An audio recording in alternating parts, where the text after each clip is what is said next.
천지와 우주 만물을 창조하신 살아계신 하나님 너무나 감사드립니다. 우리를 사랑하셔서 구원해 주시고 또 우리가 연약하고 또 이 땅에 살 때 주님의 영광을 위해서 살아가는 과정 가운데 필요한 것들이 너무나 많습니다. 그런 모든 것들을 주님께서 늘 채워주심을 저희가 잘 압니다. 그 주님을 늘 기억하고 살아갈 수 있도록 또 오늘 말씀으로 교훈해 주시고 또 힘을 주시고 또 지혜를 주시기를 간절히 간구드립니다. 우리 청양교회 형제 자매님들 각 사정을 주님께서 잘 아십니다. 그 모든 사정 가운데서 주님이 함께해 주시고 도와주셔서 그 마음이 더욱더 믿음 안에서 굳건해지고 또 여러 가지 어렵고 힘든 가운데 좌절하지 않고 또 주님을 의지하면서 그 힘든 것을 벗어나면서 그걸 통해서 또 전도할 수 있는 계기가 될 수 있도록 도와주시기를 간절히 간구드립니다. 오늘 여러 가지 사정에 있어서 함께 하지 못한 분 어디에 있든지 주님 도와주시고 함께 해 주십시오. 다음 시간에 우리가 다 또 함께 모여서 주님의 말씀을 들을 수 있도록 주님 상황을 바꿔주시고 또 마음을 더욱더 강건하게 해주시기를 간절히 간구드립니다. 청양교회 학예 수양회를 위해서 또 한 마음으로 준비하고 또 전도하고자 합니다.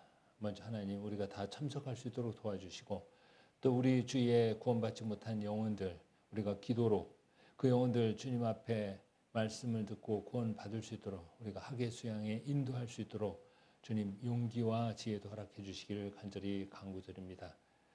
그러므로 우리가 그리스도의 사랑을 나타낼 수 있는 그런 신앙생활을 하고 있는 우리 자신을 또 발견하고 주님 앞에 감사드릴 수 있도록 도와주시옵소서. 세계 곳곳에 복음을 위해서 수고하시는 형제 자매님들 지켜주시고 또 선교사님들 지켜주시옵소서. 새로 구원받은 현지인들 주님 은혜 가운데서 믿음이 더욱더 성장할 수 있도록 붙들어 주시고 또 우리 선교사님들과 동역자로서 역할을 할 수 있도록 주님 함께해 주시길 간절히 간구드립니다. 또 학예 수양회를 위해서 준비하는 손길마다 주님 은혜로 함께해 주셔서 많은 영혼들이 말씀을 듣고 구원에 이르는데 부족함이 없도록 하나님 함께해 주시기를 간절히 간구드립니다. 오늘 이 자리에 참석하신 우리 청양교회 또 새로 오신 분들 주님 은혜 위에 은혜를 더해 주시고 주님께서 함께해 주시기를 간절히 간구드립니다. 이 모든 것 저희를 죄에서 구원해 주신 우리 주 예수 그리스도 이름으로 기도드렸습니다. 아멘. 요한 3서 1장 2절에서 4절을 같이 보겠습니다.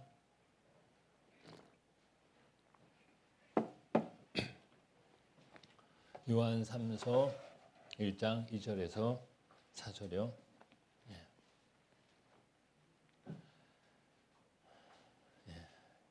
제가 읽어 올리겠습니다.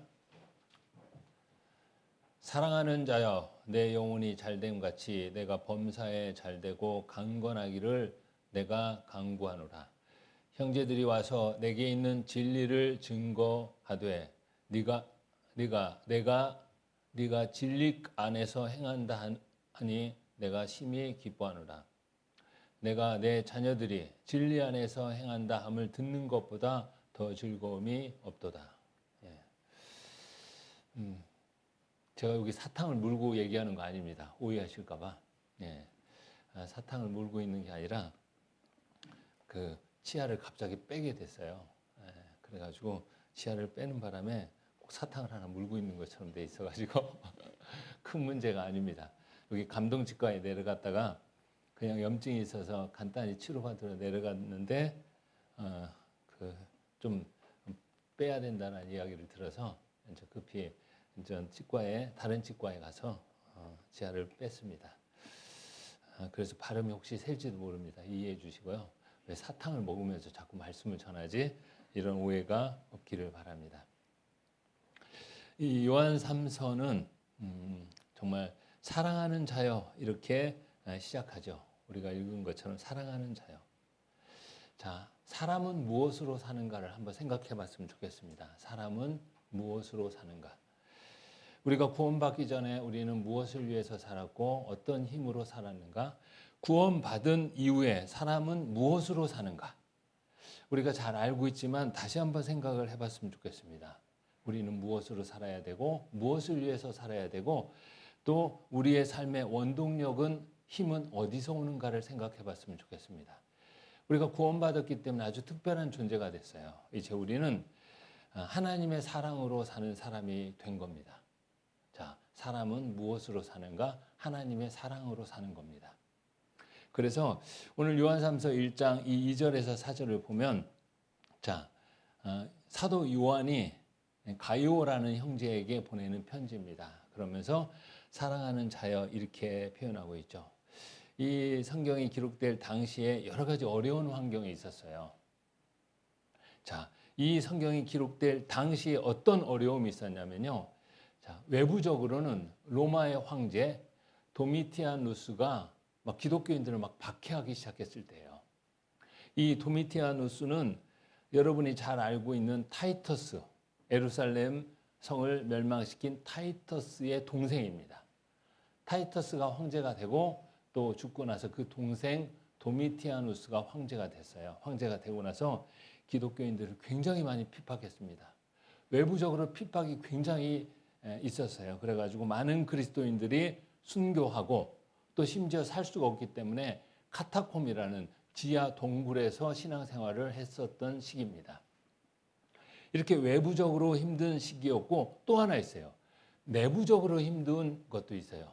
외부적으로 핍박이 있었지만 내부적으로는 어떤 힘든 게 있었냐면 이단 교리가 들어왔어요. 그래서 율법을 지켜야 된다, 구원을 받았지만 또 하나 영지주의, 또 하나 뭔가를 깨달아야 된다.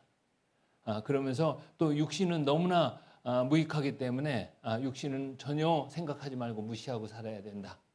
또 하나 또 타락하는, 그러니까 영적으로 구원받은 사람은 죄에서 자유롭게 됐으니까 자유로운 신앙생활을 강조하다 보니까 여러 가지 하나님이 그리스도께서 생각하시는 것과 다른 방향으로 살아가는 삶을 이야기하는 사람들이 있었습니다. 이 모든 사람들이 이단입니다. 그러니까 이때는요, 외부적으로도 힘들었고 내부적으로도 이단의 교리가 들어와서 막 힘들 때였습니다. 이런 힘든 시기를 버틸 수 있었던 것은 바로 하나님의 사랑이 있기 때문에 그렇습니다. 그래서 사랑하는 자여 이렇게 이야기하고 있습니다. 자, 여러분 이 요한 3서에 보면요, 그리스도에 대해서 직접 언급한 것은 별로 없어요. 7절 한 구절이 있는데 저희가 주의 이름을 위하여 나가사 이렇게만 기록이 됐습니다. 그러나 이 요한 3서를 통해서 그리스도께서 진리이시며 진리의 원천이시며 진리 자체라는 것을 우리는 부인할 수가 없습니다. 그래서 오늘 이 주제를 통해서 다시 한번 여러분한테 말씀드리고 싶은 게 지금 나는 무엇으로 사는가? 무엇을 위해서 살아가고 있고 나의 삶의 힘은 어디서부터 오고 있는가? 이제 그것을 한번 생각을 해봤으면 좋겠습니다. 자, 여기 먼저 우리는 하나님의 사랑으로 산다라고 했죠.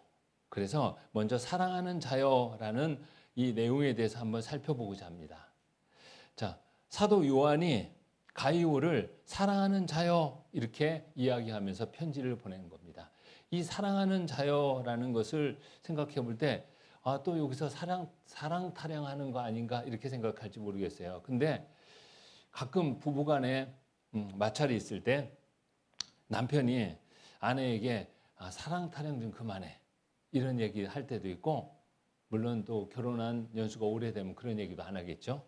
그러나 신혼 때 사랑 타령 좀 그만해 이런 이야기도 하고, 또 그런 이야기를 하는 사람은 사랑보다 더 중요한 다른 현실적인 문제들이 있으니까 그것을 해결해야 된다 이런 차원에 의해서 사랑 타령 좀 그만해 이렇게 이야기하기도 합니다. 그런데 한번 생각해 보시죠. 사람의 인생에서요, 사랑을 빼면 뭐가 남을까요? 권력을 가졌고 돈이 있고 또 지위도 있고 사람들한테 존경도 받습니다. 그런데 사랑이 없어요. 사랑이 빠졌습니다. 그러면 무슨 유익이 있겠습니까? 아무 가치가 없습니다. 돈 있는데 사랑이 없어요. 권력 있는데 사랑이 없어요. 그러면 뭐랑 관계가 깊냐? 죄와 관계가 깊어지는 겁니다. 그러니까 사람에게 사랑이라는 것을 뺄 수가 없습니다. 그래서 우리는 우리 인생에서 진정한 사랑을 만났고 또 진정한 사랑을 의지하면서 살아야 됩니다. 그게 뭡니까? 구원의 그리스도입니다. 자, 예수님이 십자가에서 우리를 위해서 죽으셨기 때문에 그 사랑을 통해서 우리가 구원을 받은 거잖아요. 여기 사랑하는 자여라는 뜻은 아카페토스 이런 의미인데 이것은 뭐냐면 인간적인 사랑이 아니라 하나님의 사랑을 통해서 사랑하는 것을 이야기하는 겁니다. 그러니까 자, 사도 요한이 가이오를 사랑하는 자여 이렇게 불렀다는 것은 그냥 인간적인 친밀함, 인간적인 사랑이 아니라 하나님의 사랑을 깨달은 사람이 또 다른 하나님의 사랑을 깨달은 사람을 사랑하는 내용입니다. 제가 여러분을 사랑합니다. 이것은 제가 하나님의 사랑을 깨달았기 때문에 하나님의 사랑을 생각해 보니까 여러분을 사랑할 수밖에 없어요. 여러분도 서로 사랑하시죠? 그것도 마찬가지입니다. 그게 바로 성경에서 이야기하는 진정한 사랑입니다. 우리는 먼저 하나님의 사랑을 깨달았고 그 하나님의 사랑으로 서로 사랑하는 겁니다. 마태복음 22장을 한번 보겠습니다. 마태복음 22장. 마태복음 22장 37절에서 40절을 보겠습니다. 자, 제가 읽겠습니다. 37절에서 40절. 예수께서 가라사대 내 마음을 다하고 목숨을 다하고 뜻을 다하여 주 너의 하나님을 사랑하라 하셨으니 이것이 크고 첫째 되는 계명이요. 둘째는 그와 같으니 내 이웃을 내 몸과 같이 사랑하라 하셨으니 이 두 계명이 온 율법과 선지자의 강령이니라. 자, 먼저 하나님을 사랑하라라고 말씀하셨습니다. 하나님을 사랑하는 사람은 어때요? 내 이웃을 내 몸과 같이 사랑하라. 구원받지 않은 사람을 사랑해서 전도해야 되고 구원받은 사람을 또 사랑해야 되는 겁니다. 그러니까 우리는 무엇으로 삽니까? 하나님의 사랑을 받아서 살고 또 하나님께 사랑을 계속 받고 그 받은 사랑을 형제 자매들한테 나눠주는 것이 우리가 살아야 되는 삶의 목적입니다. 그것을 통해서 우리가 사랑하는 거예요. 자, 그런 삶을 살면 거기서부터 힘이 나와요. 그게 무슨 힘이죠? 사랑의 힘입니다. 사랑의 힘은요, 강렬합니다. 사랑의 힘은 도저히 못할 것 같은데 할 수 있도록 만드는 게 사랑의 힘이에요. 그게 바로 어머니의 사랑을 통해서 우리가 생각해 볼 수 있죠. 어머니의 사랑은 어때요? 참 여자는 약하나 어머니는 어때요? 강하죠. 독하다. 이렇게 생각하시는 분 있어요? 어머니는 독하다. 어머니는 강해요. 그죠? 왜요? 왜 어머니가 강합니까? 사랑 때문에 강한 거예요. 사랑하는 여인은요. 자, 사랑하는 연인은 어때요? 약해 보이지만 그 사랑이 끈끈하게 맺어져 있으면요. 무엇으로도 뗄 수가 없습니다. 아주 강하죠. 이게 바로 사랑의 힘인 겁니다. 그래서 우리가 주님을 사랑한다면 그 사랑으로 형제 자매를 사랑하고 또 그 사랑하는 것 자체에서부터 힘을 얻어서 우리가 살아가는 거예요. 사람은 무엇으로 사는가? 하나님으로 산다. 하나님은 사랑이시라. 이렇게 표현하고 있습니다. 오늘 이 자리에 여러분들이 하나님의 사랑을 만나지 못했다면 오늘 이 자리에 여러분들이 이 자리에 있을 이유가 없어요. 저랑 만날 이유도 없죠. 하나님의 사랑 때문에 그런 것입니다. 그래서 우리가 하나님의 사랑 안에 살면은 어때요? 영혼이 잘 되는 거예요. 영혼이. 그러니까 우리가 무엇을 위해서 살아갑니까? 영적인 것을 위해서 살아가야 돼요. 영원한 것을 위해서 살아야 되고 그리고 하나님의 사랑을 깨달으면 영혼이 잘 되게 돼 있습니다. 다시 한번 제가 2절을 한번 읽겠습니다. 요한삼서 1장 2절입니다. 사랑하는 자여 내 영혼이 잘됨 같이 사랑하는 자여 내 영혼이 잘됨 같이 영혼이 잘 되는 거예요. 자, 하나님의 사랑을 깨달고 사랑 안에 사는 사람은 영혼이 잘 되는데 먼저 첫 번째 어떤 영혼이 잘 되냐? 죽은 영혼이 살아나는 거예요. 그게 얼마나 잘 되는 겁니까? 그죠? 우리가 구원받기 전에 우리 영혼은 죽어 있었던 상태예요. 범죄하는 영혼은 죽으리라 죽었습니다. 그런데 이제 우리 영혼이 어때요? 거듭난 거예요. 살아난 거예요. 영혼이 살아난 거예요. 자, 우리는 보이는 게 전부가 아니라 이 안에 영혼이 있다는 것을 성경을 통해서 배웠습니다.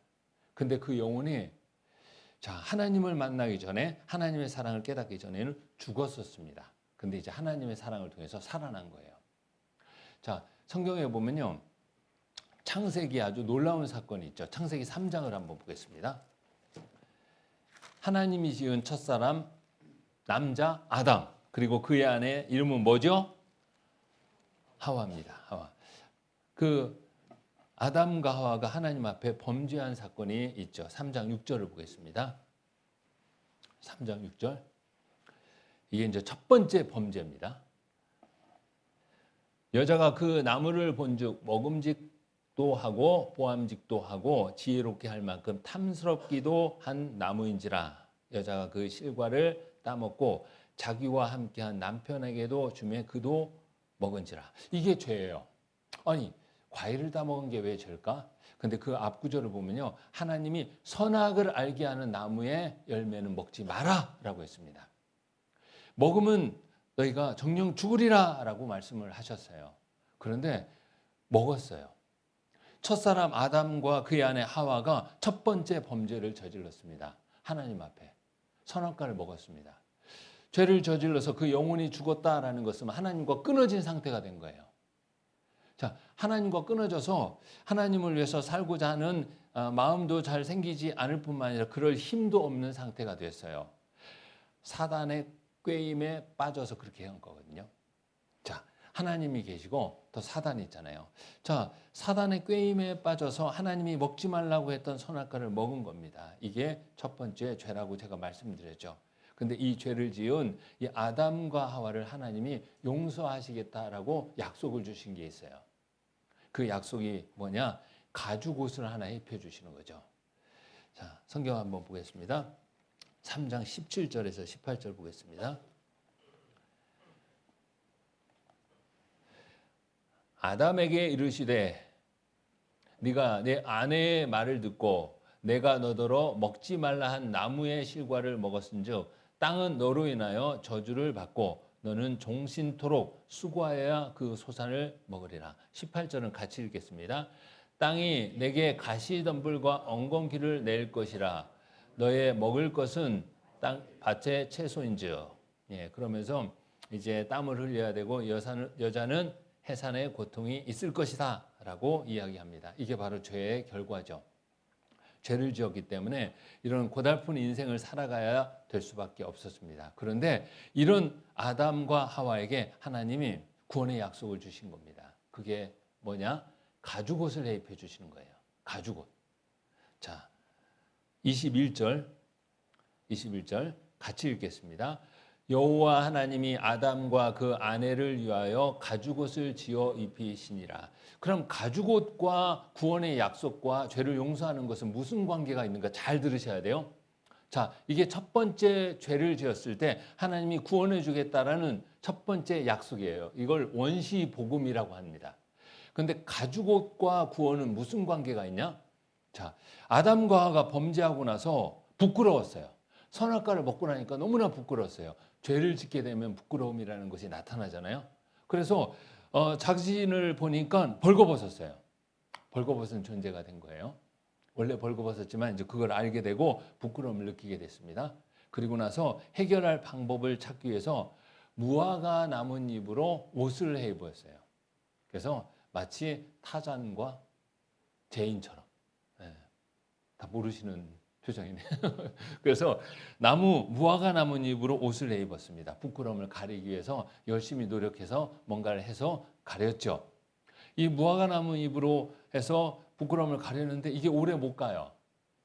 햇볕을 맞고 말라버리고 앉았다 일어났다 하니까 다 부서지고 줄기만 남아요. 그러니까 또 입었어. 또 부서지고 줄기만 남아요. 이것은 무엇을 뜻합니까? 자, 죄를 짓고 죄의 부끄러움을 가리려고 하는데 인간은 자기의 힘으로 자기의 죄를 가릴 수 없다. 부끄러움을 해결할 수 없다라는 것을 보여주는 거예요. 그런데 하나님이 이 아담과 하와에게 가죽옷을 입혀 주셨습니다. 가죽옷. 자, 여러분, 무화과 나뭇잎으로 만든 옷과 가죽으로 만든 옷과 비교가 안 되죠. 가죽옷이 훨씬 튼튼하죠. 그죠? 그리고 그 가죽옷은 어때요? 하나님이 또 해입혀 주신 거잖아요. 만들어 주신 거잖아요.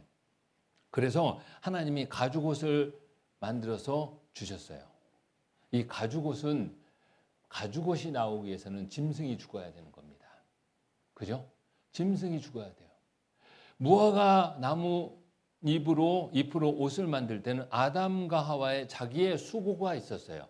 자기의 노력으로는 부끄러움을 가릴 수 없다. 죄를 해결할 수 없다. 그런데 하나님이요, 가죽옷을 주실 때 짐승을 하나 잡았어요. 양을 잡았다. 양에게 가죽옷을 빼내기 위해서는 양을 죽여야 됩니다. 양이 피 흘리고 죽었어요. 그리고 그 양의 그 가죽옷으로 아담과 하와를 가려줬다. 이건 뭔지 아십니까? 바로 장차 오실 예수님, 어린 양으로 오실 예수님께서 십자가의 죽으심으로 세상 죄를 짊어지고 갈 것을 약속하신 거예요. 너희의 부끄러움을, 어린 양을 보내서 너희의 부끄러움을 해결해 주겠다. 너희 죄를 가려 주겠다. 너희를 용서해 주겠다는 약속입니다. 그래서 요한복음 1장 29절 보겠습니다. 자, 우리 어르신들 잘 듣고 계신데요. 요한복음 1장 29절입니다. 요한복음 1장 29절. 자, 어떤 분은 이걸 외우시는 분도 있더라고요. 그럼 아주 좋습니다. 자, 1장 29절 제가 읽겠습니다. 이튿날 요한이 예수께서 자기에게 나오심을 보고 가로되 보라 세상 죄를 지고 가는 하나님의 어린 양이로다. 자, 예수님을 가리켜서 뭐라고 얘기했습니까? 세상 죄를 지고 가는 하나님의 어린 양이다라고 얘기한 거예요. 바로 아담과 하와를 위해서 가죽옷이 나오기 위해서 죽었던 그 양처럼 세상 모든 사람들의 허물과 죄를 가려주기 위해서 죽으러 오신 하나님의 희생 제물, 세상 죄를 지고 가는 하나님의 어린 양, 바로 예수님을 그렇게 표현하고 있습니다. 그래서 예수님 2000년 전에 오셔서요, 십자가에서 피 흘려 죽으셨잖아요. 그래서 그 예수님의 피와 그 예수님의 희생으로 우리 죄가 가리워진 거예요. 하나님이 이제 우리 죄를 보지 않습니다. 예수님이 우리 죄값을 십자가에서 다 갚아주셨기 때문에 그렇죠. 이게 바로 영혼이 잘 된 거예요. 구원받기 전에 영혼은 죽었어요. 그런데 하나님의 사랑으로 그 영혼이 살아난 겁니다. 얼마나 잘 된 거예요. 여러분 구원 받으셨습니까? 그렇다면 여러분의 영혼이 잘 된 거예요. 하나님이 이 약속대로 우리의 죄를 다 사해 주셨기 때문에 그렇죠. 히브리서 9장 12절을 보겠습니다. 히브리서 9장 12절입니다. 9장 12절.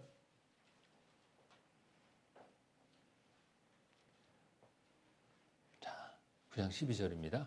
자, 이 말씀의 뜻이 무엇인가 잘 생각하시면서 보셔야 돼요. 9장 12절. 염소와 송아지의 피로 아니하고 오직 자기 피로 영원한 속죄를 이루사 단번에 성소에 들어가셨느니라. 자, 염소와 송아지의 피가 아니라 누구 피? 예수님의 피로 영원한 속죄, 죄를 용서해 줬다는 거예요. 예수님의 피값으로 우리 죄를 용서해 줬다는 겁니다.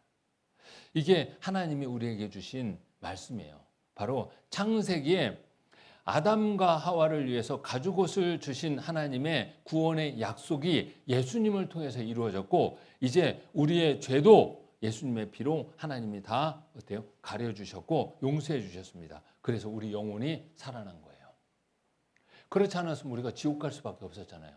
자, 여러분 예수님과 예수님이 십자가에서 흘리신 피를 한번 생각해 보십시오. 누구를 위해서 흘린 피입니까? 나라고 생각합니다. 내 영혼이 죄 때문에 지옥 갈 수밖에 없었는데 예수님이 십자가에 피 흘려서 내 죄를 다 용서해 주셨고 우리 죄를 다 사해 주셨기 때문에 우리가 어때요? 이제 지옥에 갈 필요가 없어요. 이제 우리 영혼이 살아난 겁니다. 영혼이 얼마나 잘 됐습니까? 바로 우리 영혼은 하나님의 사랑으로 살아난 겁니다. 그리고 또 영혼이 잘 된다라는 것은 이제 구원받은 사람이요, 이제 영원한 것을 위해서 살아야 돼요. 사람은 무엇으로 사는가? 하나님의 사랑으로 사는 거예요. 또 하나님의 사랑으로 사는 사람은 영원한 것을 위해서 사는 거예요. 하나님의 영광을 위해서 사는 삶이 영원한 것을 위해서 사는 거고, 천국을 바라보면서 사는 것이 영원한 것을 위해서 사는 겁니다. 여러분, 이제 여러분 영혼이 살아났어요. 여러분 영혼은 영원히 살게 됐습니다. 이제 여러분은 무엇을 위해서 살아야 됩니까? 영원한 것을 위해서 살아야 돼요. 영원한 것. 이 땅에 썩어질 것을 위해서 살면 의미가 없어요. 이제 우리는 특별한 사람이 됐습니다. 영원한 것을 위해서 사는 사람이 된 겁니다. 영원한 것을 위해서 산다는 건 뭐예요? 우리 삶을 주님을 위해서 살아가는 거예요. 로마서 14장을 한번 보겠습니다. 로마서 14장 5절에서 9절입니다. 로마서 14장 5절에서 9절이에요.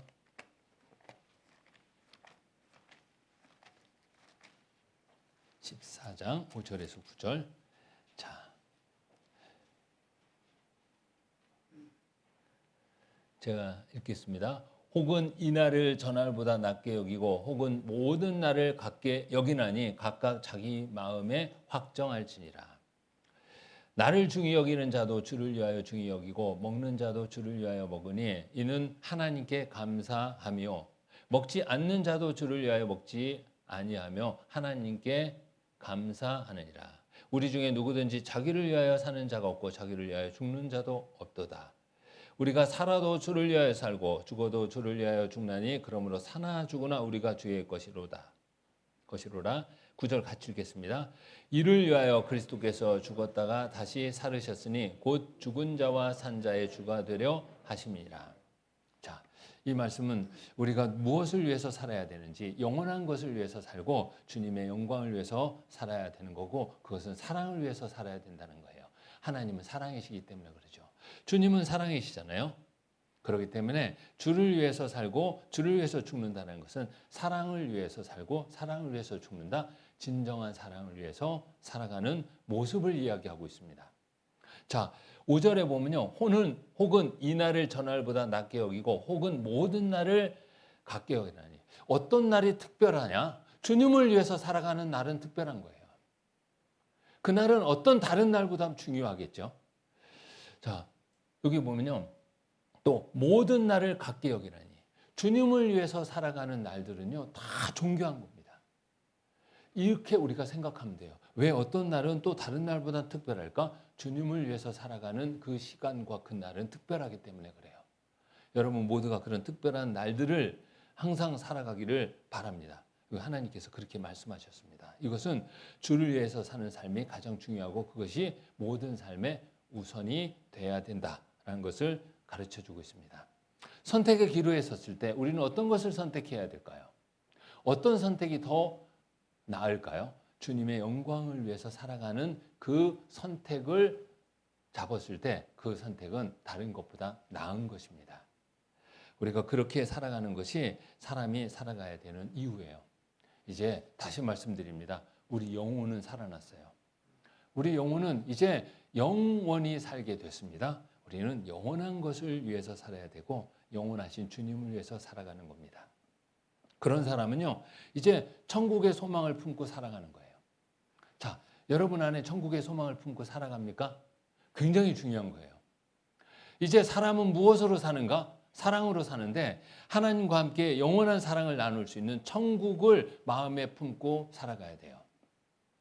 그래서 여러분들 천국에 대해서 얼마나 여러분이 간절히 사모하고 가고자 하는 마음을 갖고 있는가 한번 생각을 해봤으면 좋겠어요. 누가복음 23장에 보면 어떤 한 죄인이 고통 가운데서 천국 가기를 굉장히 바라했던 내용을 우리가 살펴볼 수 있습니다. 누가복음 23장 같이 보겠습니다. 23장 40절에서 42절입니다.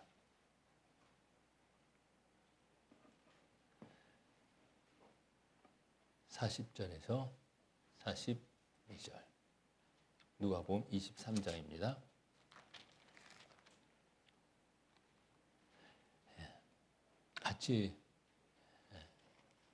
같이 읽겠습니다.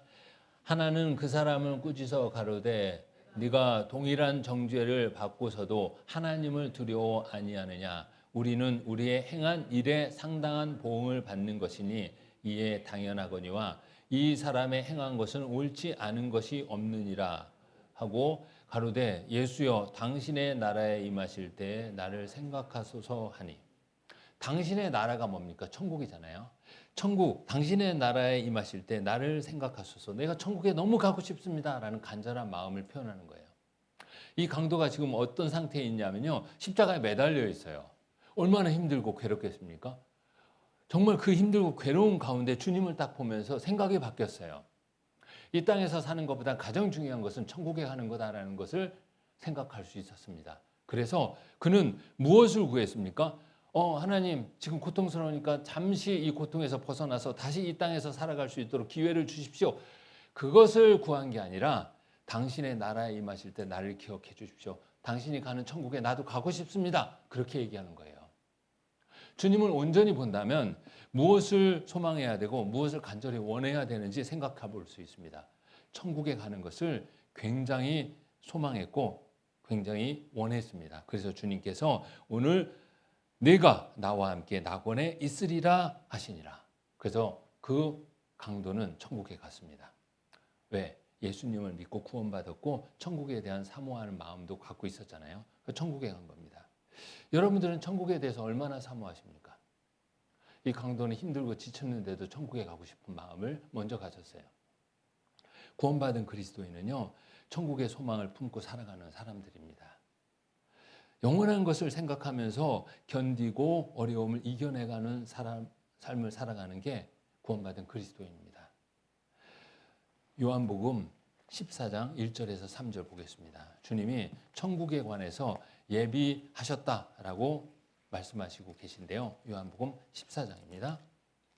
14장 1절에서 3절.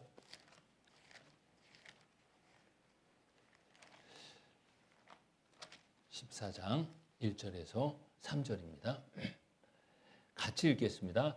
너희는 마음에 근심하지 말라. 하나님을 믿으니 또 나를 믿으라. 내 아버지 집에 거할 곳이 많도다. 그렇지 않으면 너희에게 일렀으리라. 내가 너희를 위하여 처소를 예비하러 가노니 가서 너희를 위하여 처소를 예비하면 내가 다시 와서 너희를 내게로 영접하여 나 있는 곳에 너희도 있게 하리라. 너희는 마음에 근심하지도 말고 하나님을 믿으라 라고 했습니다. 자, 천국은 어떤 곳입니까? 모든 근심이 사라지는 곳입니다.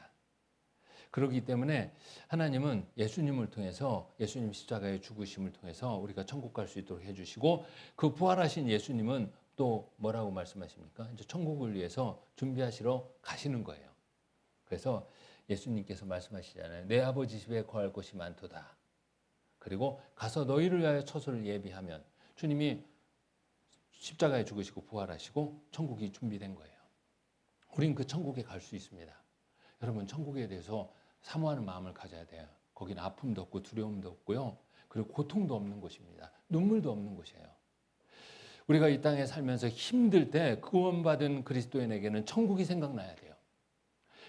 지치고 힘들 때 천국 가면은 근심도 없고 아픔도 없겠지. 몸이 힘들고 어려울 때 천국을 생각하면서 위로를 받을 수 있어야 됩니다. 그게 바로 영원한 것을 생각하면서 살아가는 그리스도인입니다. 여러분, 선교사들이 선교지에 가서 복음을 전할 때 특히 어렵고 힘든 국가에 가서 복음을 전할 때 천국에 대해서 이야기하면 그분들이 받아들이는 것은요. 한국 사람이 받아들이는 거랑 좀 달라요. 더 큰 기대감을 갖고요. 가고 싶어하는 간절함을 갖고 있습니다.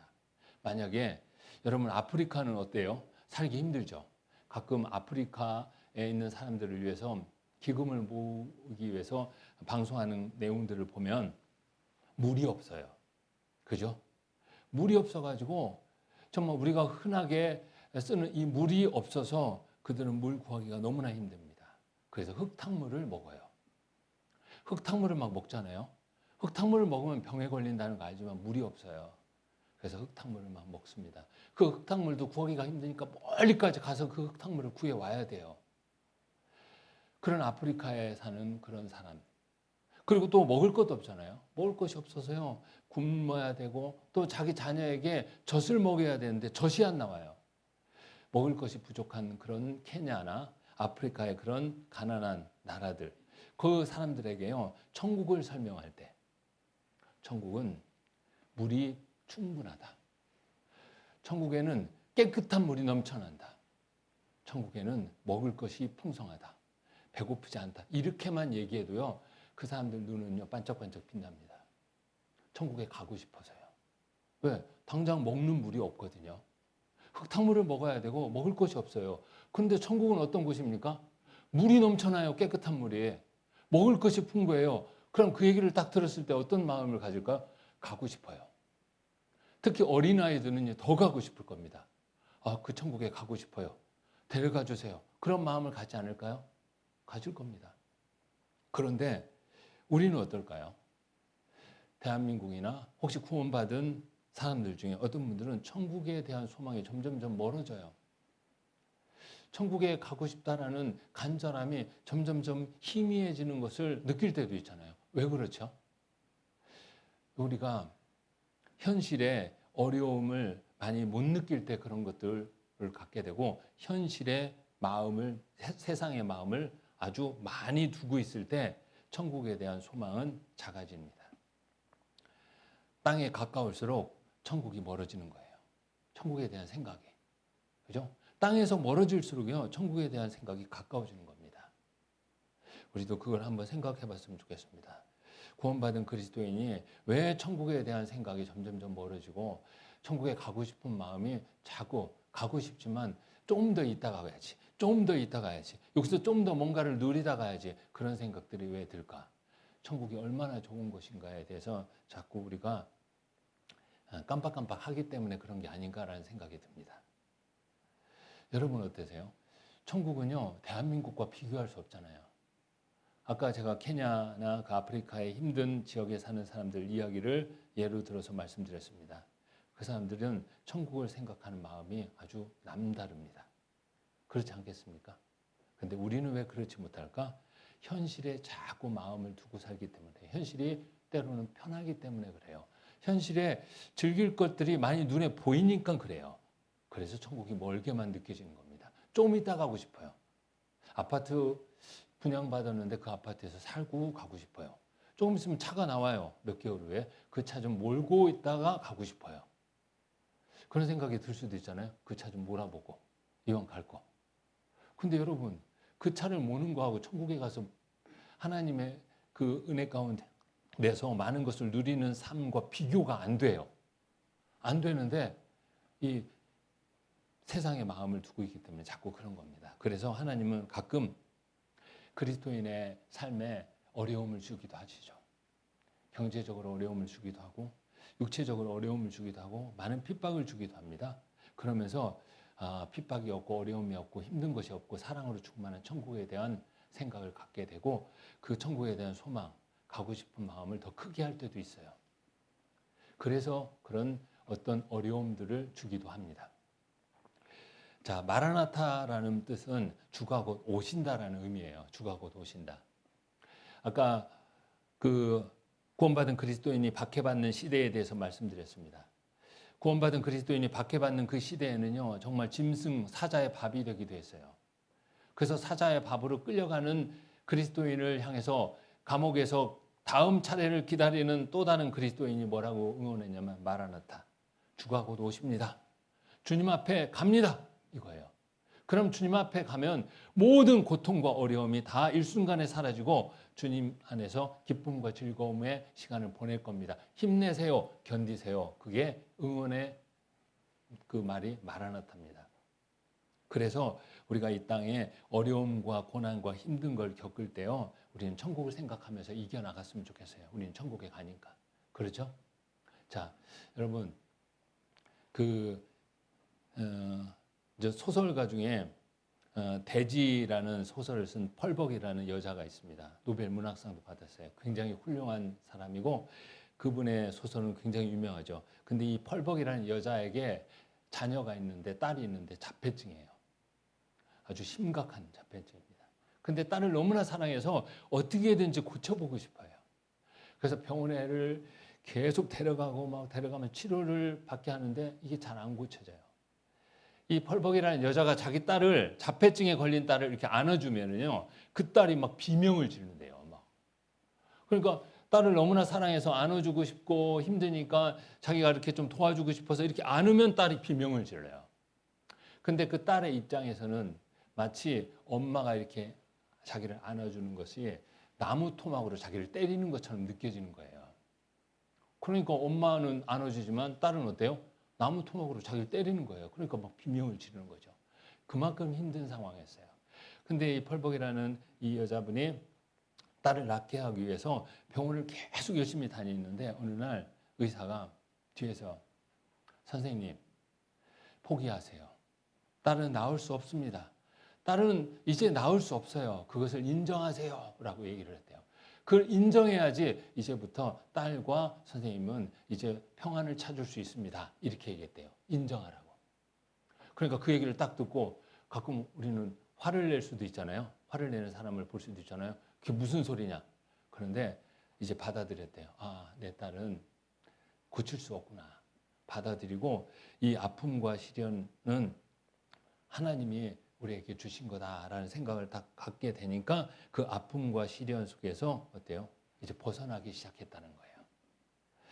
그래서 사람에게 가끔 고통이 있습니다. 그래서 사람들은 고통을 감내만 하고 감내하는 고통 속에서 자기의 선물이 하나님이 그 고통을 통해서 주는 것이라는 것을 깨달는 순간도 있다는 거예요. 다 그렇다는 건 아니죠. 펄벅이라는 분은 깨달았어요. 그걸 통해서. 그러면서 어떤 것을 더 생각했을까요? 현실이 힘들고 어려우니까 아마 하나님과 영원한 것을 생각했을 겁니다. 하나님과 영원한 것. 우리도 마찬가지입니다. 우리는 현실에 여러 가지 편한 삶을 살고 여러 가지 누릴 것이 있지만 천국을 더 사모했으면 좋겠어요. 영원한 천국을 마음에 품고 살아가는 게 그리스도인의 삶입니다. 자, 이제 문둥병에 걸린 사람을 이제 한센병 환자라고 하잖아요. 문둥병에 걸리면 이제 나균에 의해서 이제 문둥병이 걸려요. 문둥병의 증세 중에 무감각한 증세가 있대요. 통증과 촉감이 이제 없어지는 거예요. 그 증세가 있으면 나중에 심해지면 손가락하고 발가락이 떨어져 나가요. 2차 감염에 걸려서. 그래도 못 느끼는 거죠. 근데 제가 예전에 어떤 책에 보면 이제 고통도 하나님이 주신 은혜다라는 이렇게 그 내용의 책이 있어요. 근데 거기에 보면요. 우리가 통증을 느껴요. 그죠? 여러분, 통증을 느끼죠? 통증을 느끼지 않으면요. 우리 몸이요. 심각하게 망가져도 우리가 인지하지 못한다는 거예요. 제가 막 배가 아파요. 많이 먹었구나. 그래서 배가 아프면 어때죠? 약을 먹고 이제 먹는 것을 조금 어때요? 더 먹어요? 누가 이기나 보자 하고 더 먹습니까? 줄이잖아요. 그죠?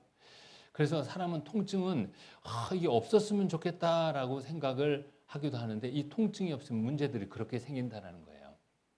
그래서 문둥병에 걸린 어떤 아이가 어떤 사람에게 도움을 주기 위해서요. 이런 일이 있었답니다. 어떤 그 사람이 자기 문을 열라고 했더니 이 문이 잠겨서 잘 안 열려요.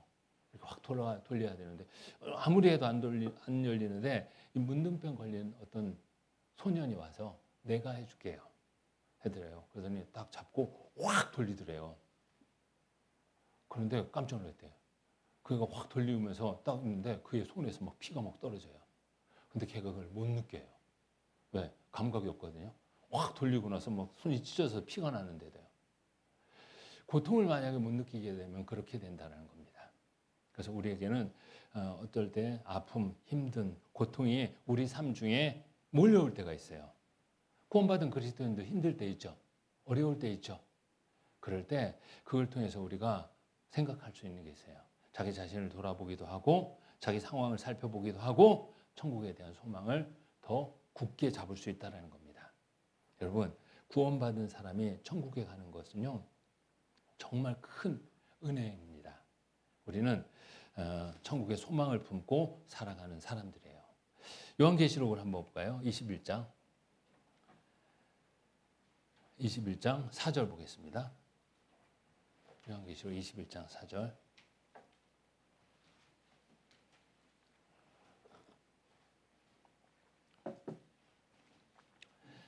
같이 읽겠습니다. 모든 눈물을 그 눈에서 씻기심에 다시 사망이 없고 애통하는 것이나 곡하는 것이나 아픈 것이 다시 있지 아니하리니 처음 것들이 다 지나갔음이로라. 어때? 거기는 눈물도 없고 아픔도 없고 애통도 없고 곡하는 것도 없습니다. 그리고 고린도후서 6장 9절에 10절 보면은 무명한 자 같으나 유명한 자여 죽은 자 같으나 보라 우리가 살고 징계를 받는 자 같으나 죽임을 당하지 아니하고 근심하는 자 같으나 항상 기뻐하고 가난한 자 같으나 많은 사람을 부유하게 하고 아무것도 없는 자 같으나 모든 것을 가진 자로다. 구원받은 그리스도인입니다. 어디서? 천국에서. 대단하죠? 여러분 어때요? 근데 아무 표정이 없어. 그럼 이거 문제가 되는 거예요. 왜 우리는 이 천국에 대한 간절한 소망이 마음에서부터 점점점 커져야 되는데 때로는 점점 작아질까? 자신을 살필 필요가 있습니다. 그래서 구원받은 그리스도는 천국에 대한 참 소망을 생각하면서 살아가는 사람입니다. 그리고 또 하나 있어요. 이제 사람은 무엇으로 사는가? 하나님의 사랑으로 사는데 하나님의 응답 속에서 살아가는 거예요. 하나님의 응답. 하나님이 응답한다는 거 뭐죠? 기도에 대한 응답입니다. 그래서 이제 사람은 무엇으로 사는가? 하나님께 기도하고 하나님의 기도의 응답으로 살아가는 게 사람입니다. 여러분 얼마나 기도하십니까? 그리고 여러분 그 기도의 응답을 기다리시고 기도의 응답을 받는 즐거움과 기쁨으로 살아가십니까? 우리 자신을 살펴봐야 됩니다. 자, 미가서 7장 7절에서 8절 보겠습니다. 미가서 7장 7절에서 8절.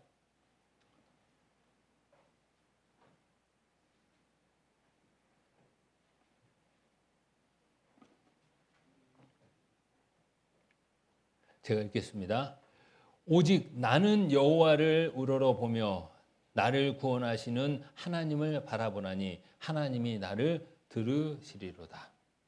나의 대적이여 나로 인하여 기뻐하지 말지어다. 나는 엎드러질지라도 일어날 것이요 어두운 데 앉을지라도 여호와께서 나의 빛이 되실 것이미로다. 자, 하나님이 어떤 분이시냐? 구원받은 사람의 기도를 들어주시는 분이에요.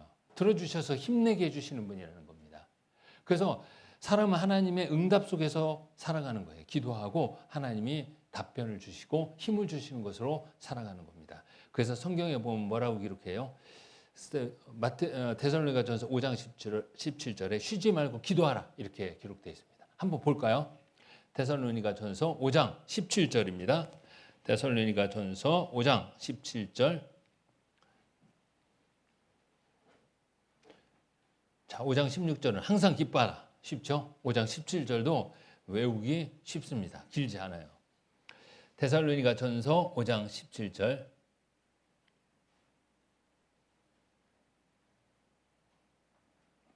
자, 같이 읽겠습니다. 쉬지 말고 기도하라.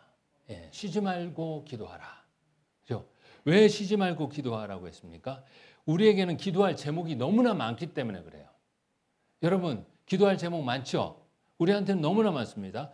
어제도 기도할 제목이 있었고 오늘도 기도할 제목이 있을 거고 내일도 분명히 기도할 제목이 있을 겁니다. 그만큼 우리는 부족하고 필요한 것이 많아요. 그래서 쉬지 말고 기도해야 돼요. 어제도 기도했고 오늘도 기도할 것이 있고 내일도 기도할 것이 있고 우리에게는 부족한 것이 많고 하나님의 도움이 필요하기 때문에 하나님이 주시겠다라는 약속의 말씀을 기억하고 우리는 기도해야 돼요. 그래서 구원받은 그리스도인은 기도하면서 살아가야 됩니다. 여러분 기도하십니까? 그리고 기도하면 하나님이 응답해 주시는 것을 경험하십니까? 자기 자신을 살폈으면 좋겠습니다. 하나님은 분명히 기도를 들어주시겠다라고 말씀하셨어요. 그래서 우리가 선한 것을 구하는 기도로 하나님께 드리면 하나님은 반드시 응답해 주셔요. 그래서 쉬지 말고 기도하라고 한 거예요. 그냥 외우기 좋으라고 짧게 주신 게 아니에요. 쉬지 말고 기도하라는 것은 기도할 제목이 많고 그리고 기도에 응답해 주겠다는 약속이 함축되어 있습니다. 오늘 외웠으면 좋겠습니다. 데살로니가전서 5장 17절 내용이 뭐죠? 쉬지 말고 기도하라. 쉬지 말고 일하라가 아니에요. 쉬지 말고 기도하라라는 겁니다. 하나님은 우리에게 이런 은혜의 말씀을 주셨습니다. 여러분들도요, 정말 선한 것을 구하는 기도를 늘 했으면 좋겠습니다. 요한복음 15장. 자, 선한 것을 위해서 기도하는 그리스도인에 대해서 하나님이 주신 약속의 내용을 살펴보겠습니다. 자, 요한복음 15장 7절입니다. 자, 오늘 성경 잘 찾으시네요. 15장 7절 같이 읽겠습니다. 너희가 내 안에 거하고 내 말이 너희 안에 거하면 무엇이든지 원하는 대로 구하라. 그리하면 이루리라. 야, 어떤 분은 이 성경 구절을 읽었는데요. 이거만 들어와. 자, 원하는 무엇이든지 원하는 대로 구하라. 그리하면 이루리라. 이것만 들어와. 무엇이든지 원하면 기도하고 하나님이 들어주겠다. 그런데 그 앞에 있는 구절은 생각 안 해. 앞에 있는 구절이 뭔지 아십니까? 너희가 내 안에 거하고 내 말이 너희 안에 거하면 이라는 조건이 붙어 있네요. 너희가 내 안에, 우리가 교제 안에, 하나님의 말씀 안에서 생활하고 하나님의 말씀이 우리 안에 풍성히 거할 때 우리가 무엇을 구하겠습니까? 선한 일을 구하는 거예요. 그럼 하나님은 어때요? 들어주신다라고 말씀하신 거예요. 우리가 선한 일을 하나님 앞에 무엇인지 구하면 하나님은 들어주시겠다 약속을 하셨습니다. 그래서 구원받은 그리스도인은 이런 기도를 하고 이런 기도의 응답을 받으면서 살아가는 겁니다. 사람이 무엇으로 사는가? 하나님의 응답 속에서 사는 겁니다. 그리고 또 어떨 때는 하나님이 응답을 안 해주실 때도 있어요. 그죠? 왜 안 해주실까? 우리가 생각을 해봐야 돼요. 성경 누가복음 23장에 한번 보겠습니다. 23장 8절에서 9절. 누가복음 23장 8절에서 9절.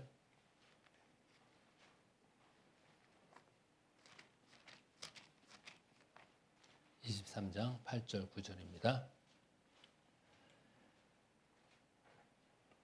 자, 같이 읽겠습니다. 헤롯이 예수를 보고 심히 기뻐하니 이는 그의 소문을 들었으므로 보고자 한지 오래였고 또한 무엇이나 이적 행하심을 볼까 바라던 영구로라. 여러 말로 물으나 아무 말도 대답지 아니하시니. 여기는 예수님이 아무 말도 대답하지 않았어요. 헤롯이라는 이 왕이 분봉 왕이죠. 어떤 지역을 다스릴 왕이 자 이제 예수님이 십자가에 못 박히기 전날 밤에 잡혀가지고 이제 재판을 받는 과정 중에 헤롯 앞에 있어요. 헤롯이 예수님을 보니까 어떠냐면 너무 좋았어요. 그래가지고 심히 기뻐했어요. 왜 그러냐면 예수님에 대한 소문을 들었거든요. 예수님이요 오병이어의 기적도 하고 죽은 사람도 살리고 온갖 병든 사람을 다 살렸다라는 이야기를 들었어요. 그래서 심히 기뻐했다라는 것은 예수님을 보고 구원받아서 기뻐했다라는 게 아니에요. 헤롯은 그 놀라운 기적에 관심이 많았어요. 그래서 그런 기적을 또 볼 수 있을까 생각이 들어가지고 예수님을 앉혀놓고 나서 기뻐했대요. 그 소문을 들었으므로 이렇게 나오죠. 그러면서 아마 헤롯은 어떤 이적을 보고 싶어서 만약에 할 수만 있었으면 누구를 딱 죽이고 살려봐라 이렇게 할 수도 있었을 거예요. 그리고 여러 가지로 물어봤어요. 그런데 예수님은 대답을 했습니까? 안 했습니까? 여기 보면요. 아무 말도 대답지 아니하시니라. 대답을 안 했습니다. 왜 그랬을까요? 예수님이 자신감이 없어서? 이적을 행할 자신감이 없어서? 아니면 뭔가 말해야 되는데 말할 내용이 생각이 안 나서 그랬을까요? 아닙니다. 그냥 대답 안 했어요. 자, 주님은요.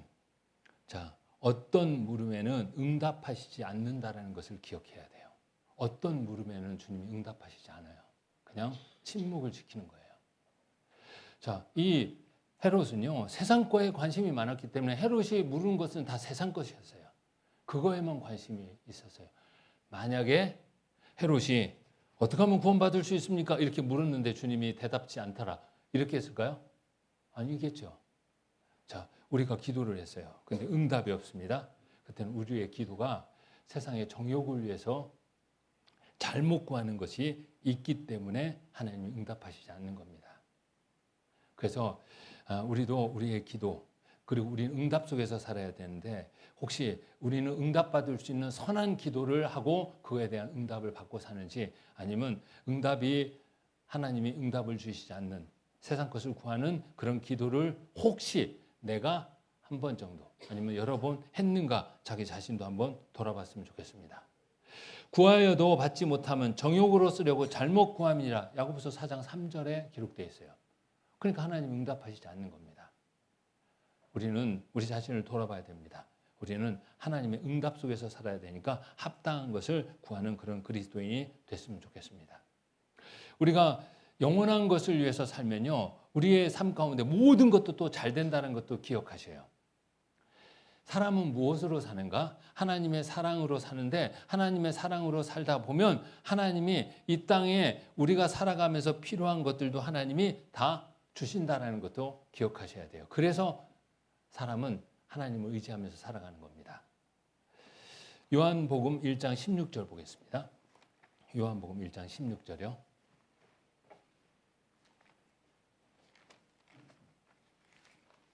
요한복음 1장 16절 같이 읽겠습니다. 우리가 다 그의 충만한 데서 받으니 은혜 위에 은혜로라. 자, 은혜 위에 은혜를 주시는 하나님. 그의 충만한 데서 받으니 하나님은 모든 것을 갖고 계시고 모든 것을 주시고자 원합니다. 우리가 선한 일에 열심히 있는 친 백성으로 살아가면 하나님은 우리에게 은혜 위에 은혜를 주셔요. 그래서 하나님은 어떤 분이시냐? 이제 구원받은 우리에게 힘이 되고 방패가 되는 거예요. 도움이 되고 피할 바위가 된다는 것도 아셔야 돼요. 생활 속에서. 여러분 지금 힘들고 어렵고 뭔가 도움이 필요할 때 누구에게 구해야 됩니까? 하나님께 구해야 되고 하나님은 주신다라는 겁니다. 시편 18장 1절에서 2절 보겠습니다. 시편 18장 1절에서 2절.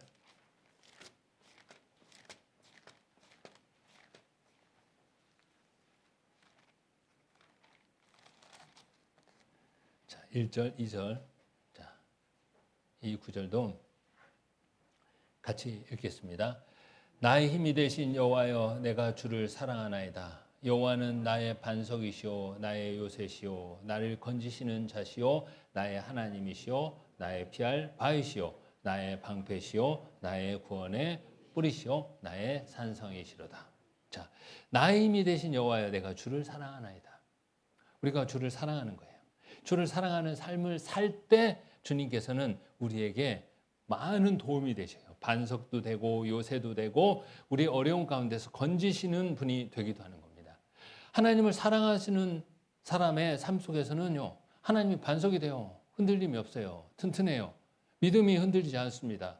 여러 가지 풍파가 와도 하나님의 도움으로 막게 되고 막아주시는 거고 건지어 주시는 분이 된다. 이렇게 얘기하는 겁니다. 그래서 우리가 주님을 사랑하고 사랑하는 주님의 사랑 안에서 살아갈 때 하나님은요, 우리에게 좋은 환경을 주셔요. 여러분에게 좋은 환경이 필요합니다. 어떤 환경이 좋은 환경일까? 이제 그것도 한번 살펴봤으면 좋겠습니다. 자, 구원받은 그리스도인에게 어떤 환경이 좋은 환경일까요? 바람도 없고, 풍파도 없고, 고통도 없고, 편한 삶을 사는 게 좋은 환경일까? 아니면, 자, 섬길 수 있는 환경이 좋은 환경일까? 봉사할 수 있는 환경이 좋은 환경일까? 사랑할 수 있는 환경이 좋은 환경일까? 한번 생각해 봤으면 좋겠습니다. 어떤 게 좋은 환경입니까? 구원받은 그리스도인에게는 섬길 수 있는 환경이 좋은 환경입니다. 그게 진짜 좋은 환경이에요. 그게 범사에 잘 되는 거예요. 자, 우리는 형제 자매를 서로 섬기는 삶을 살아야 됩니다. 그리고 섬길 수 있는 환경을 달라고 하시면 돼요. 내가 어떤 형제 자매를 섬길 수 있도록 그 환경을 하나님 주십시오. 낮아지게도 하시고 내가 실질적인 도움을 줄 수 있는 그런 사람이 될 수 있도록 하나님 나를 도와주십시오. 하나님은 그렇게 해주십니다. 그게 범사에 잘 되는 거예요. 범사에 잘. 세상 사람들과 달라요. 세상 사람들은요, 농사를 졌는데 농사가 잘 되면 그게 잘 되는 거예요. 범사에. 그래서 범사에 잘 된다라는 것을 세상 사람들은 막 좋아하죠. 근데 왜? 이 눈에 보이는 물질적인 거, 풍요가 잘 되는 것만 생각하니까 그러죠. 근데 그게 진짜 잘 되는 게 아닙니다. 진짜 잘 되는 것은 조금 전에 말씀드린 것처럼 하나님의 영광을 드러내는 섬길 수 있는 환경, 봉사할 수 있는 환경, 사랑할 수 있는 환경을 갖는 게 진짜 그리스도인이 잘 되는 것입니다. 여러분 모두 잘 됐으면 좋겠어요. 잘 됐으면. 그게 하나님 앞에 갔을 때 받을 상급도 큰 겁니다. 마태복음 5장을 한번 보겠습니다. 자, 이런 섬기는 그리고 봉사할 수 있는, 사랑할 수 있는 환경 가운데 살 때는 물론 여러 가지 어려움도 닥치게 돼요. 핍박도 있을 겁니다. 마태복음 5장 10절에서 12절 보겠습니다. 마태복음 5장 10절에서 12절.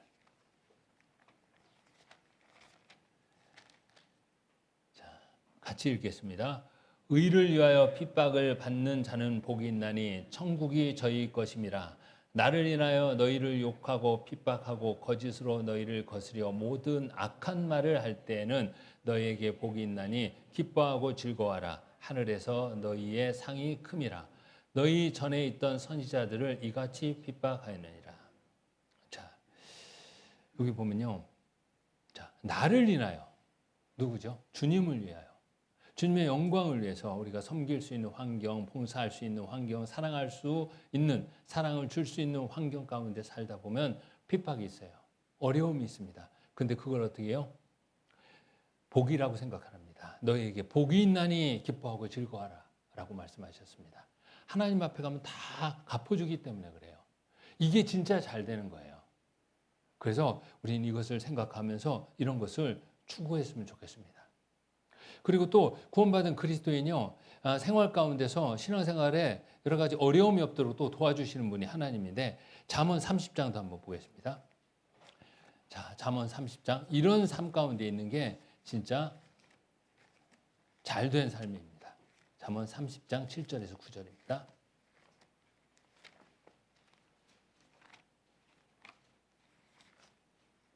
(30장) 7절에서 9절.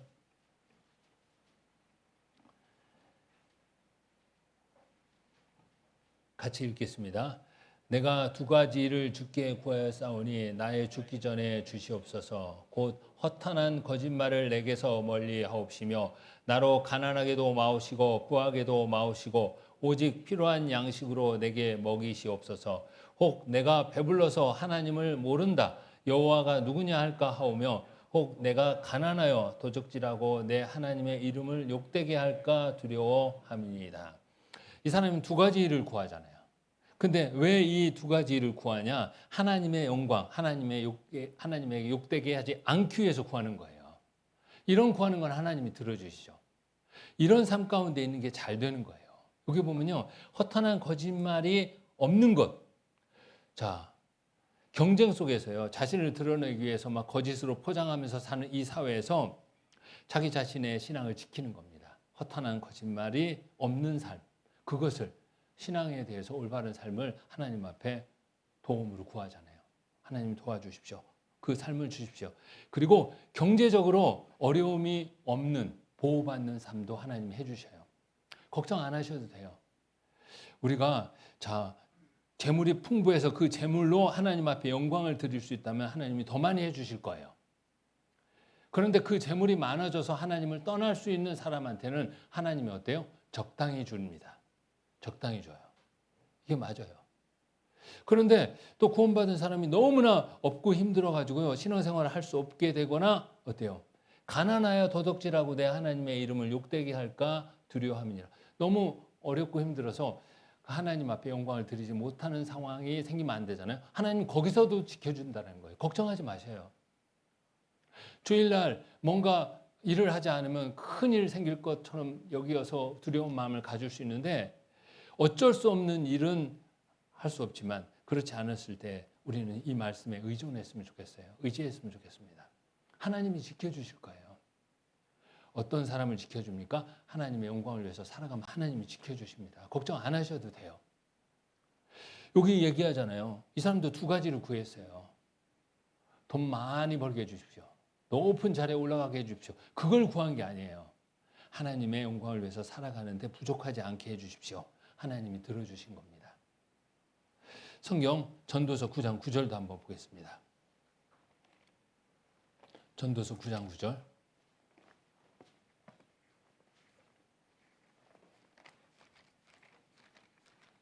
전도서 9장 9절입니다. 자, 한 목소리로 크게 같이 읽겠습니다. 내 헛된 평생의 모든 날 곧 하나님이 헤아려서 내게 주신 모든 헛된 날에 사랑하는 아내와 함께 즐겁게 할지어다. 이는 내가 일평생에 헤아려서 수고하고 얻은 분복이니라.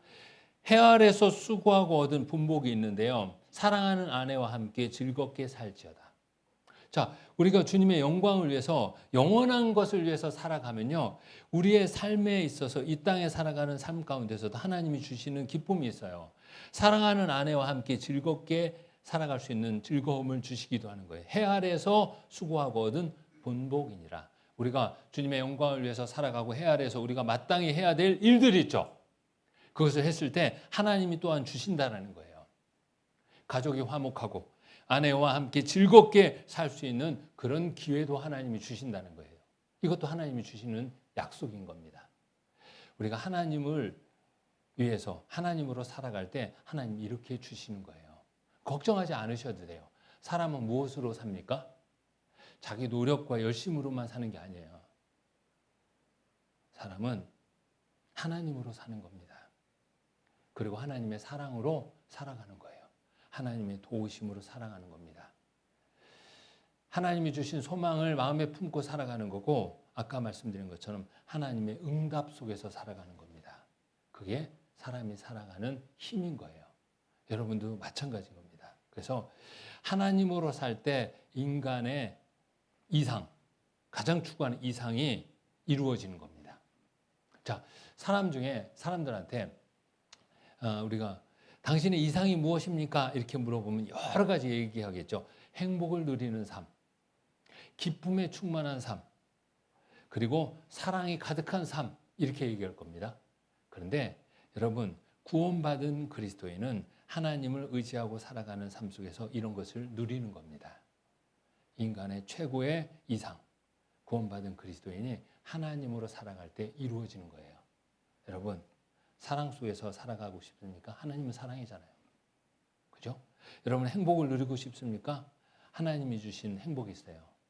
너는 행복자로다. 너같이 하나님의 구원을 얻은 사람이 어디 있느냐라고 했습니다. 구원을 얻고 하나님의 은혜 가운데 있는 게 행복한 겁니다. 기쁨이 충만하고 싶습니까? 주께서 내 마음에 두신 기쁨이 있습니다. 주신다고 했어요. 감사가 넘치는 삶, 항상 기뻐하라. 쉬지 말고 기도하라. 또 범사에 감사하라. 감사할 수 있는 것들을 하나님이 주시는 겁니다. 어떤 삶을 살 때? 하나님으로 살아갈 때. 아시겠죠? 네. 오늘 너무 많은 얘기를 하니까 뭔 얘기했는지 모르겠다. 그러면 안 됩니다. 여러분, 내가 무엇으로 살아가야 되는지 오늘 말씀 듣고 또 여러분들도 잠시 생각하는 시간도 가졌으면 좋겠습니다. 그게 묵상하는 겁니다. 그래야지 말씀이 내 것이 되는 겁니다. 안 그러면 밥 먹고 나갈 때 오늘 반찬은 기억나는데 말씀은 기억이 안 날 수도 있어요. 심각하잖아요. 네. 그죠? 심각해요. 그러니까 묵상하면 하나님이 생각나게 해주십니다. 여러분은 무엇으로 삽니까? 질문하고 싶습니다. 여러분은 구원받으셨는데 여러분의 삶의 원동력, 힘은 무엇입니까? 무엇을 위해서 살아갑니까? 한번 생각해 봤으면 좋겠습니다. 같이 기도하겠습니다.